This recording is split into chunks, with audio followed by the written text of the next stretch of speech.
tänavu 2025 aasta uskumatu võidusõidu hooaeg on siis alguse saanud emadepäeval ja vigursõidu formaadiga.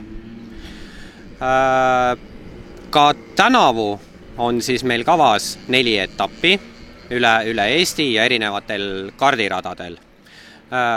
Alustame siis, täna oleme siin juba esimene etapp Raplas, vigurformaat, teine etapp juunikuus on Hiiumaal, kus siis on jälle tavaformaat, kolmas etapp on Põltsamaal Kuningamäe kardirajal, siis, kus on ka jällegi tavaformaat, ja nii nagu traditsiooniks on saanud, siis septembrikuus siis lõpetame Aravete kardikeskuses ja nimelt jälle rahva lemmik kestvussõit. Et see hooaeg võib-olla kõik see suurem muutus on formaadi muutus, et kui tavaliselt aastatel meil on see vigursõidu etapp on kuskil hooaja keskel kolmas etapp, siis tänavu on selles suhtes teistmoodi, et võib-olla ka algajale natuke loogilisem, et on kohe esimene etapp.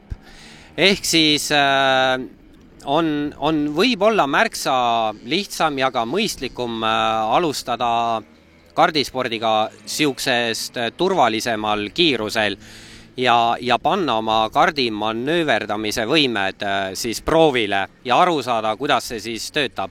Ja mis on veel, on äge vahva, et 2025 on siis esimese stardilipul juba hoo sisse saanud ja vaadates protokolli, mis on jällegi väga positiivne ja äge, et meiega on taas jällegi liitunud kardimaailmas siis uusi sõitjaid, täiesti uusi nimesi, kellega ma veel kahjuks ei ole veel tuttavaks saanud, aga kindlasti võistluspäeval tekib see võimalus.